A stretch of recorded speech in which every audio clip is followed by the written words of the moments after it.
नमस्कार, बहुत स्वागत है आप सभी का। आप देख रहे हैं न्यूज इंडिया और आपके साथ मैं हूं मनीषा शर्मा। आज बात यूपी में घुसपैठियों के खिलाफ चलाए जा रहे ऑपरेशन टॉर्च की। बात घुसपैठियों के खिलाफ चलाए जा रहे सबसे बड़े अभियान की। यूपी में रोहिंग्या बांग्लादेशी घुसपैठियों की तलाश में अब पुलिस ऑपरेशन टॉर्च चला रही है।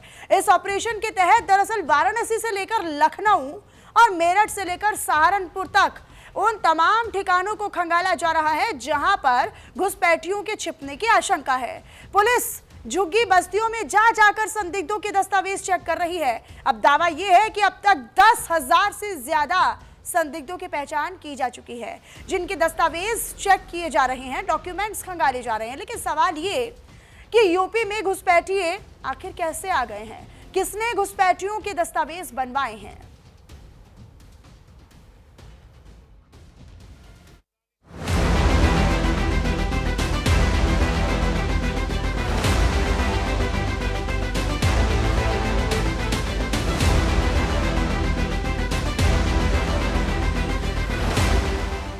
रात के अंधेरे में झुग्गी बस्तियों में टॉर्च जलाकर घुसपैठियों के खिलाफ यूपी में सबसे बड़ा ऑपरेशन लॉन्च हो गया।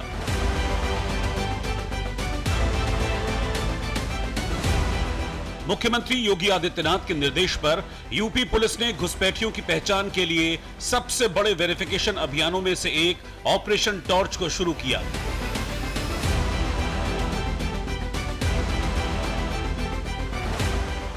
ऑपरेशन के दौरान पुलिस टीम फ्लैश लाइट का इस्तेमाल कर झुग्गी झोपड़ियों, शेल्टर, बस स्टेशन और रेलवे प्लेटफॉर्म पर जाकर चेकिंग करने लगी। यूपी के मऊ में पुलिस ने झुग्गी बस्तियों में संदिग्धों के दस्तावेज चेक किए। लखनऊ के डोलीबाग इलाके में झुग्गी बस्तियों में वेरिफिकेशन अभियान चलाया। पश्चिमी यूपी के मेरठ में भी ऑपरेशन टॉर्च चलाकर संदिग्धों को चिन्हित किया गया। इसके अलावा वाराणसी में भी पुलिस ने झुग्गियों में जाकर जांच पड़ताल की। ये ऑपरेशन खासतौर पर रोहिंग्या और बांग्लादेशी घुसपैठियों और बिना दस्तावेज वाले विदेशी नागरिकों की पहचान के लिए शुरू किया गया है। इस दौरान दावा है कि वाराणसी में करीब 500 संदिग्धों को चिन्हित किया गया। संदिग्ध रूप से बांग्लादेश से आए हुए हैं या रोहिंग्या हैं, जो उनका चेकिंग का सघन अभियान चल रहा है। और हम लोग ऐसे लोगों को आइडेंटिफाई कर रहे हैं जो अपने को क्लेम करते हैं असम से आए हुए हैं या बंगाल से आए हुए हैं, लेकिन उनके पास कोई प्रॉपर डॉक्यूमेंट नहीं है। ऐसे हम लोगों ने अभी तक लगभग 500 संदिग्ध लोगों को चिन्हित किया है और ये कार्रवाई लगातार अभी चल रही है। जब ये कंफर्म हो जाएगा कि इनके जो कागजात उन्होंने दिखाए हैं ये एकदम फर्जी हैं, इनको 1 हफ्ते का और समय दिया गया है कि अपने कागजातों को, अपनी बर्थ को, अपनी सिटीजनशिप को प्रूव करने का। वाराणसी में पुलिस ने उन झुग्गी बस्तियों को खंगाला जहां बड़ी संख्या में असम और पश्चिम बंगाल से आए लोग रहते हैं। शहर में सफाई का काम करते हैं। आशंका है कि इन्हीं बस्तियों में घुसपैठिए भी छिपे हो सकते हैं। ऐसे में पुलिस ने सघन चेकिंग अभियान चलाया, लोगों के दस्तावेज जांचे, लेकिन इस दौरान कई लोगों के पास वैध दस्तावेज नहीं मिले। हालांकि ये लोग दावा करते रहे कि कोई 30 साल तो कोई 40 साल से वाराणसी में रह रहा है। हम लोग यहाँ बरसों से हम लोग रह रहे हैं सर। ये यहाँ के हम लोग को वोटर आईडी अभी तक नहीं बना हुआ है, खाली आधार कार्ड हम लोग को बना हुआ है और पंचायत पत्र है। और इसके लिए कोई अगर हम लोग कहूँ जाते हैं बोलने के लिए तो हम लोग को कोई आवाज मिलता नहीं सर। अधिकारी नहीं आया हम लोग के वोटर आईडी बनाने के लिए, न राशन कार्ड बनाने के लिए और न कोई चीज के लिए हम लोग के लिए। हम भी सरकारी नगर निगम की नौकरी करते हैं, लेकिन झोपड़पट्टी लगा के रहते हैं सर। हमको कुछ मिला नहीं आज तक। आप लोगों ने कभी वोट किया है? नहीं। अच्छा। और हम लोग यहाँ की संख्या कम से कम 100-125 तो है हम लोग। अच्छा जी, 100 लोग लगभग। जी हाँ जी। हम लोग क्या है कि हम बच्चे लोग बोतल सोतल मिल लेते हैं सर। 1-2 मिला प्राइवेट काम करते हैं। हम लोग टाली रिक्शा चला के अपना पेट पाल लेते हैं और उसके लिए सरकार से हम लोग दरखास्त करते हैं कि कुछ हम लोग को लाभ मिला जाए। बस यही विनती है। हम लोग कहाँ जाएंगे? क्या नाम है आपका? संतोषी। कितने सालों से संतोषी आप यहाँ रह रहे हैं? यहाँ बताइए 5-6 साल से। आप कितने सालों से यहाँ रह रहे हैं? 3 पीढ़ियां गुजर गई हैं। 3 पीढ़ियां गुजर गई और अभी तक लोग आते, मतलब नेता लोग आते हैं कि वोट जब पड़ता है तो नेता लोग आते हैं तो हमारे क्षेत्र में घूमते हैं तो कहते हैं तुम्हारा कोई कागजात है, तो हम लोग कहें कि नहीं, कागजात तो नहीं है। जिन लोगों के पास दस्तावेज नहीं हैं, उन्हें पहचान बताने के लिए वाराणसी पुलिस ने 1 हफ्ते का वक्त दिया है। लेकिन यूपी पुलिस के इस एक्शन से झुग्गी बस्तियों में खलबली मची है। जिनके पास दस्तावेज नहीं हैं, उन्हें डिटेंशन सेंटर में रखे जाने का डर सता रहा है। ये डर इसलिए है क्योंकि यूपी के सीएम योगी आदित्यनाथ ने घुसपैठियों को डिटेंशन सेंटर में रखने के निर्देश दिए हैं। डिटेंशन सेंटर प्रदेश के हर मंडल में बनाए जा रहे हैं। लखनऊ, मेरठ, कानपुर, प्रयागराज, वाराणसी और आगरा में अस्थायी डिटेंशन सेंटर तैयार करने के निर्देश मुख्यमंत्री योगी आदित्यनाथ ने दिए हैं। इसके अलावा गाजियाबाद, गोरखपुर, झांसी, अलीगढ़, अयोध्या, फिरोजाबाद, बरेली, मथुरा, मुरादाबाद और सहारनपुर में भी घुसपैठियों को रखने के लिए डिटेंशन सेंटर तैयार हो रहे हैं। ऑपरेशन टॉर्च के दौरान जो भी घुसपैठिए पकड़े जाएंगे, उन्हें उनके देश भेजे जाने तक कड़ी सुरक्षा और सीसीटीवी की निगरानी में इन्हीं डिटेंशन सेंटर्स में रखा जाएगा। इसके अलावा घुसपैठियों का एक बड़ा डेटाबेस तैयार किया जाएगा। डिटेंशन सेंटर में रखे जाने वाले घुसपैठियों की बायोमेट्रिक प्रोफाइल तैयार होगी। उनकी उंगलियों के निशान, आइरिस, चेहरे की बनावट के साथ ही पहचान से जुड़ी जानकारियों को सुरक्षित किया जाएगा। कोई भी घुसपैठिया एक बार खदेड़े जाने के बाद दोबारा न घुस पाए, इसे ध्यान में रखकर पुलिस प्रशासन अपनी तैयारी कर रहा है। बायोमेट्रिक प्रोफाइल होने से उनकी भविष्य में आसानी से पहचान की जा सकेगी। संदिग्धों की लिस्ट दूसरे राज्यों की पुलिस के साथ भी साझा की जाएगी। योगी सरकार का ये एक्शन इसलिए है क्योंकि पिछले 20 साल में रोहिंग्या और बांग्लादेशी घुसपैठियों ने फर्जी पहचान पत्रों के जरिए शहर दर शहर अपनी पहचान बदलकर नेटवर्क खड़ा किया। पकड़े जाने पर वो तुरंत दूसरी जगह नई पहचान बनाकर चले जाते हैं। पूरा नेटवर्क फर्जी दस्तावेज बनाने वाले गिरोह की मदद से चलता है। लेकिन योगी सरकार का नया मास्टर प्लान इसी नेटवर्क को जड़ से तोड़ने की तैयारी है। ऑपरेशन टॉर्च से संदिग्धों की पहचान हो रही है। जनपद में लगातार जो है वेरिफिकेशन की कार्रवाई की जा रही है। जो लोग यहाँ पर रह रहे हैं, उसके अंतर्गत कल रात को ऑपरेशन टॉर्च चलाया गया था, जिसमें जो हमारे रेलवे लाइन के किनारे या ऐसी जगहों पर जहाँ पर लोग केवल रात में आते हैं, वहाँ पर चेकिंग वगैरह की गई थी और उसमें जो पहचान के जो डॉक्यूमेंट्स हैं उन सभी को चेक किया गया था। इसमें ये देखा गया था कि जो लोग इस देश के नागरिक नहीं हैं या जो कहीं बाहर से आए हुए हैं, उनके लिए खासतौर से चेकिंग चलाई गई थी और लगातार उन लोगों पर नज़र रखी जा रही है कि इस तरह की कोई भी सूचना यदि मिले तो उस पर इमीडिएटली पुलिस कार्रवाई करे। सहारनपुर हो या मेरठ, मऊ हो या लखनऊ, यूपी पुलिस संदिग्धों के दस्तावेज खंगाल रही है। ऑपरेशन टॉर्च चलाकर घुसपैठियों को तलाश रही है। लेकिन सवाल है कि घुसपैठिए यूपी तक पहुंचे कैसे? घुसपैठियों को किसने बसाया? किसने घुसपैठियों के दस्तावेज बनवाए? Bureau report, news India.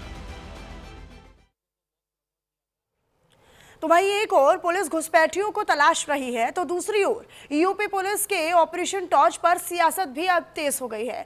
इधर अखिलेश यादव ने घुसपैठ के खिलाफ चलाए जा रहे अभियान पर सवाल खड़े कर दिए हैं। अखिलेश यादव ने पूछा है कि अगर घुसपैठिए यूपी में हैं तो 11 साल से सरकार क्या कर रही थी? घुसपैठी नहीं है, अगर घुसपैठी है तो उन्हें सरकार को इस्तीफा दे देना चाहिए। अगर घुसपैठी 11 साल के बाद ढूंढ रहे हो आप, तभी मैंने कहा ये एसआईआर नहीं है, एनआरसी है।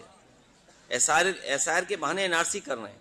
अभी उनको निकाल रहे हैं, बाद में हमें पीडीए वालों को निकाल देंगे। उनके पेट में क्यों दर्द हो रहा है? अगर घुसपैठियों को खोजा जा रहा है पुलिस के द्वारा, प्रशासन के द्वारा और भाजपा के द्वारा भी, तो उनको दर्द क्यों हो रहा है?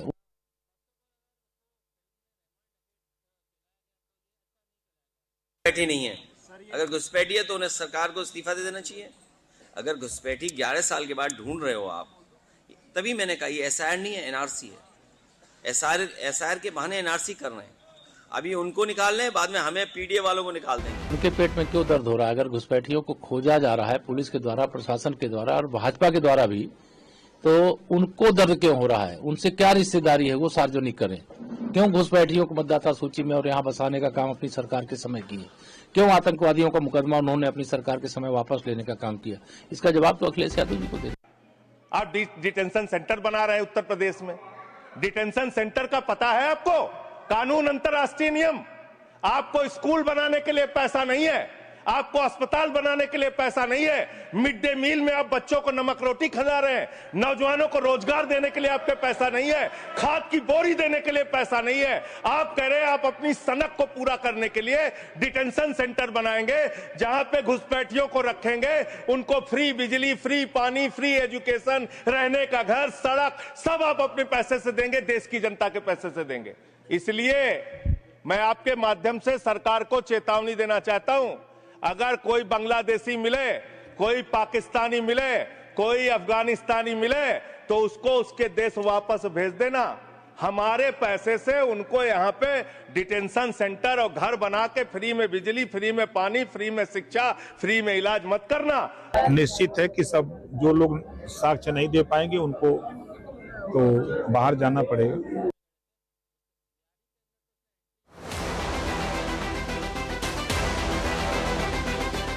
আমাকে আজকে প্রমাণ করতে হবে আমি নাগরিক কিনা, মাথায় নাকে খোঁজ দেওয়া ভালো এর থেকে। जो कुछ करना है कर लीजिए। पश्चिम बंगाल में एसआईआर होगा, होकर रहेगा, और इस एसआईआर में पूरा पश्चिम बंगाल की जो जनता है वो खुश है। কি করতে পারেন না এমন কোনো কাজ নেই, তার দু চোখ দেখলেই মনে হয় ভয়ঙ্কর দুর্যোগের বার্তা, দুরভিসন্ধি। ये राहुल जी के साथ में रहकर घुसपैठिया बचाओ यात्रा बिहार में निकली, साफ हो गए। आप भी घुसपैठियों को बचाओगे तो वहां भारतीय जनता पार्टी का विजय तय।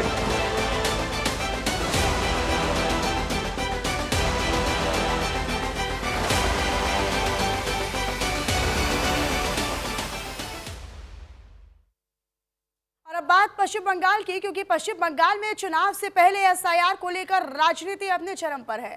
ममता बनर्जी बार बार आरोप लगा रही हैं कि एसआईआर की आड़ में बंगाल के लोगों के अधिकार और हक छीने जा रहे हैं। साजिश और षड्यंत्र के तहत वोटर लिस्ट से लोगों के नाम काटे जा रहे हैं। पश्चिम बंगाल के लोगों को बांग्लादेशी बताया जा रहा है और इसी के लिए उन्होंने केंद्रीय गृह मंत्री अमित शाह को भी जिम्मेदार ठहरा दिया। और सिर्फ इतना ही नहीं, बल्कि मुख्यमंत्री ममता बनर्जी ने गृह मंत्री अमित शाह की तुलना दुशासन, दुर्योधन से कर डाली है। इसके अलावा ममता ने ऐलान किया कि वो एसआईआर का फॉर्म नहीं भरेंगी। उन्होंने पूछा कि मैं 7 बार सांसद, 3 बार केंद्रीय मंत्री और 3 बार मुख्यमंत्री बनी हूं, क्या फिर भी मुझे साबित करना होगा, ये सिद्ध करना होगा कि मैं भारत की नागरिक हूं। इसके अलावा उन्होंने एसआईआर के खिलाफ लड़ाई की बात कर महिलाओं को आगे आने के लिए कहा। ममता बनर्जी के इस बयान पर बीजेपी भड़क उठी। बीजेपी ने 2 टूक कह दिया है कि ममता जितना ही जोर क्यों ना लगा ले, उतना जोर लगा ले, जितना चाहे उतना जोर लगा ले। पश्चिम बंगाल में एसआईआर होगा, होकर रहेगा। एक घुसपैठियों को खदेड़ा जाएगा। हालांकि इन सब के बीच खबर ये कि जो ममता कल तक ही कह रही थी कि एसआईआर का फॉर्म नहीं भरेंगी, उन्होंने एसआईआर का फॉर्म भी भर दिया है। वैसे में सवाल ये कि क्या ममता बनर्जी एसआईआर को लेकर लोगों को गुमराह करने का काम कर रही हैं?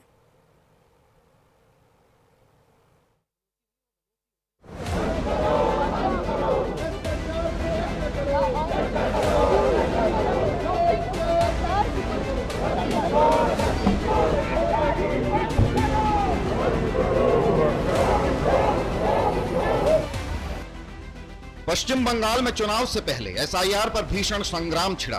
बंगाल से लेकर दिल्ली तक बवाल हुआ। एसआईआर के खिलाफ विपक्ष ने सीधा मोर्चा खोल दिया। बीजेपी और चुनाव आयोग की मंशा को सवालों के कटघरे में खड़ा कर दिया। और इस बीच पश्चिम बंगाल की मुख्यमंत्री ममता बनर्जी ने नदिया के कृष्णनगर में एक रैली को संबोधित करते हुए खुलासा किया कि उन्होंने अब तक एसआईआर फॉर्म नहीं भरा है। साथ ही इसी रैली में ऐलान कर दिया कि वो एसआईआर का फॉर्म नहीं भरेंगी। আমি এখনো ফর্ম ফিলআপ করিনি। কেন করিনি? 3 বার সেন্ট্রাল মিনিস্টার ছিলাম, 7 বার এমপি হয়েছি, আর আপনাদের আশীর্বাদে শুভেচ্ছায় এর মধ্যে 3 বার চিফ মিনিস্টার হয়েছি। আমাকে আজকে প্রমাণ করতে হবে আমি নাগরিক কিনা, মাথায় নাকে খোঁজ দেওয়া ভালো এর থেকে। প্রমাণ করতে হবে আমি নাগরিক কিনা ওই দাঙ্গাবাজদের কাছে, যারা দাঙ্গা করে মানুষের রক্ত নেয়, যারা মানুষের রক্ত নিয়ে নরমের যজ্ঞ খেলে, তাদের কাছে আমাকে প্রমাণ করতে হবে। एसआईआर के खिलाफ तीखे तेवर के साथ ही ममता बनर्जी ने गृह मंत्री अमित शाह के खिलाफ सियासी हथियार की धार तेज कर दी। कृष्णनगर की रैली में ममता बनर्जी ने अमित शाह पर तीखा हमला किया, लेकिन हमला करते हुए शब्दों की मर्यादा भूल गई। गृह मंत्री की तुलना दुशासन और दुर्योधन से करने लगी। এখানে একজন স্বরাষ্ট্রমন্ত্রী আছেন, তিনি করতে পারেন না এমন কোনো কাজ নেই। তার দু চোখ দেখলেই মনে হয় ভয়ঙ্কর দুর্যোগের বার্তা, দুরভিসন্ধি। এক চোখে তার দুর্যোধন, আর এক চোখে তার দুঃশাসন। তিনি বলে দেয় এদের সব বাংলাদেশি বলে বাদ দিয়ে দাও, এদের রোহিঙ্গা বলে বাদ দিয়ে দাও। ইলেকশন যেখানে হচ্ছে, যেখানে বিরোধী দল আছে, সেখানে এসআইআর করছে 2 মাসের মধ্যে। गृह मंत्री अमित शाह के खिलाफ ममता के बोल तब बिगड़े जब 2 दिन पहले संसद में एसआईआर पर विपक्ष के उठाए सवाल का जवाब देते हुए केंद्रीय गृह मंत्री ने आरोप लगाया था कि बंगाल में बांग्लादेश बॉर्डर के बड़े हिस्से की फेंसिंग टीएमसी सरकार द्वारा जमीन न देने के कारण पेंडिंग है। उन्होंने आरोप लगाया था कि टीएमसी घुसपैठियों को संरक्षण दे रही है। घुसपैठ हो रही है भारत बांग्लादेश की सीमा से। वहां पर कुल 2216 किलोमीटर बॉर्डर है। इसमें से 1653 किलोमीटर बॉर्डर बन चुकी है। अब 563 कहां बाकी रही है मान्यवर मालूम है? केवल और केवल एक राज्य बंगाल। आसाम का पूरा हो गया, मेघालय का पूरा हो गया, त्रिपुरा का पूरा हो गया, जम्मू कश्मीर का पूरा हो गया, पंजाब का पूरा हो गया, राजस्थान का पूरा हो गया, गुजरात का पूरा हो गया, खाली बंगाल का बाकी रखा है। और मैं आज कहना चाहता हूं टीएमसी के लोगों को भी, ये राहुल जी के साथ में रहकर घुसपैठिया बचाओ यात्रा बिहार में निकली, साफ हो गए। आप भी घुसपैठियों को बचाओगे तो वहां भारतीय जनता पार्टी का विजय तय। अमित शाह के इसी बयान पर ममता बनर्जी बिफर गई। ममता ने आरोप लगाया कि घुसपैठियों की बात कर बीजेपी बड़े पैमाने पर गड़बड़ी की कोशिश कर रही है, वोटर लिस्ट में धांधली की कोशिश हो रही है, चुनाव आयोग बीजेपी के इशारे पर काम कर रहा है। अमित शाह सीधे तौर पर मतदाताओं की सूची से 1.5 करोड़ नाम हटाने की कोशिशों को गाइड कर रहे हैं। इस दौरान ममता ने ऐलान किया कि अगर एसआईआर प्रक्रिया के दौरान एक भी योग्य मतदाता को बाहर किया गया तो वो अनिश्चितकालीन धरने पर बैठ जाएगी। इसके साथ ही उन्होंने एसआईआर के खिलाफ जंग छेड़ने की बात कर महिलाओं को आगे आने के लिए कह दिया।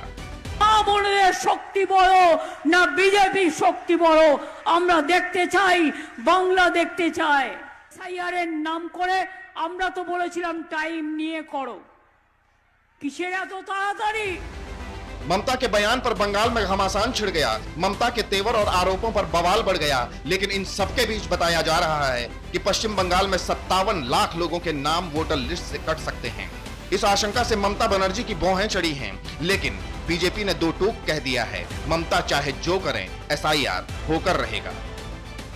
अगर ममता बनर्जी के पास ऐसा कोई भी सूचना है तो इसके लिए वो धरना में भी बैठ सकते हैं, इसके लिए सुप्रीम कोर्ट के दरवाजे पे भी पहुंच सकते हैं, कुछ भी वो कर सकते हैं। जो कुछ करना है कर लीजिए। पश्चिम बंगाल में एसआईआर होगा, होकर रहेगा और इस एसआईआर में पूरा पश्चिम बंगाल की जो जनता है वो खुश है। पश्चिम बंगाल में एसआईआर को लेकर बीजेपी और टीएमसी आमने सामने हैं।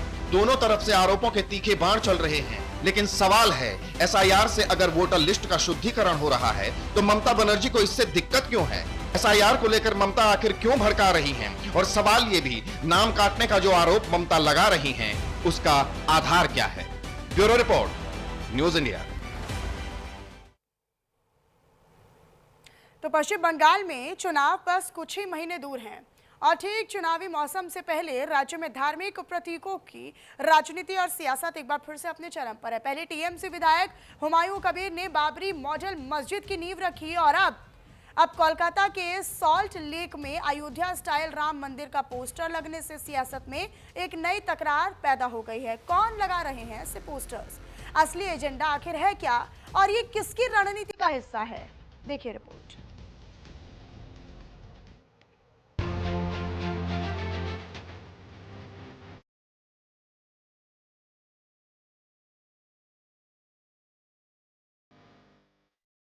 कोलकाता का सॉल्ट लेक, जहां सुबह सुबह लोगों की नजर अचानक तो चौंकाने वाले पोस्टर्स पर पड़ी। पोस्टर में एक विशाल राम मंदिर कॉम्प्लेक्स की तस्वीर, नीचे लिखा, अयोध्या की तर्ज पर पूर्वी कोलकाता में बनेगा राम मंदिर, योगदान दें 1 रुपया। ये पोस्टर लगे हैं बीजेपी के स्थानीय नेता और विधाननगर यूनिट के पूर्व अध्यक्ष संजय पोयरा के नाम से।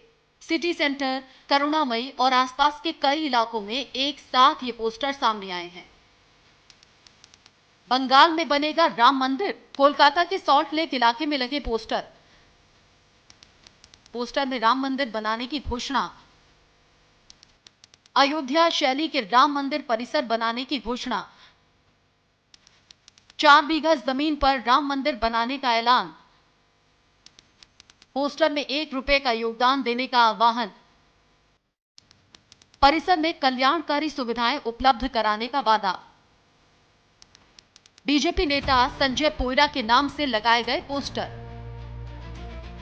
पोस्टर में दावा है कि जमीन चिन्हित कर ली गई है और बहुत जल्द इसका शिलान्यास किया जाएगा। लेकिन इसी दावे के साथ बंगाल की राजनीति में शुरू हुआ नया विवाद, क्योंकि कुछ ही दिन पहले टीएमसी विधायक हुमायूं कबीर ने बाबरी मॉडल मस्जिद की नींव रखी थी। और चलिए इस बीच एक बड़ी जानकारी आप तक साझा करें। दिल्ली के कालकाजी से एक बड़ी खबर है। एक ही परिवार के 3 लोगों ने सुसाइड कर लिया है, आत्महत्या कर ली है। एक ही परिवार के 3 लोग फांसी पर लटके मिले हैं, ऐसी खबर है। घर के कमरे में मां और 2 बेटों का शव मिला है। मां और 2 बेटों ने फांसी लगाकर आत्महत्या की है। 2 बेटों के साथ रहती थी 52 साल की अनुराधा कपूर, जिसने अब सुसाइड किया है। मामले की तफ्तीश के लिए पुलिस मौके पर पहुंची और जांच पड़ताल अभी की जा रही है। मौके से पुलिस ने सुसाइड नोट भी बरामद किया है बाकायदा। तो कालकाजी इलाके में एक ही परिवार के 3 सदस्यों ने आत्महत्या कर ली है। ये बड़ी खबर दिल्ली के कालकाजी इलाके से आप तक साझा कर रहे हैं। कालकाजी इलाके में एक ही कमरे से बाकायदा 3 लोगों के सुसाइड की जानकारी मिल रही है। 52 साल की अनुराधा कपूर, उनके 2 बेटे, एक 32 साल के आशीष और एक 27 साल के चैतन्य ने फांसी लगाकर अपनी जान दे दी है। अब बताया ये जा रहा है फिलहाल कि कोर्ट के आदेश के बाद कब्जा दिलाने के लिए एक टीम अनुराधा कपूर के घर पर पहुंची थी। कई बार नॉक करने के बाद भी जब दरवाजा नहीं खुला तो डुप्लीकेट चाबी से दरवाजा खोला गया और दरवाजा खोलकर जब टीम अंदर दाखिल हुई तो जहां तीनों के शव फंदे से लटके हुए मिले। मौके से पुलिस ने एक सुसाइड नोट भी बरामद किया है। परिवार लंबे समय से आर्थिक तंगी से जूझ रहा था, जिसकी वजह से वो डिप्रेशन में चले गए थे और अब आगे कोई विकल्प ना देखते हुए ये कड़वा कदम जो है वो उठाना पड़ा। एक ऐसा कदम जिसमें तीनों की जान चली गई है। कमल किशोर मेरे साथ, मेरे सहयोगी लाइव जुड़े हुए हैं अधिक जानकारी के साथ। कमल, फिलहाल क्या जानकारी मिल रही है, क्योंकि पास से एक सुसाइड नोट मिला है, आसपास लोगों से पूछताछ की गई है क्या?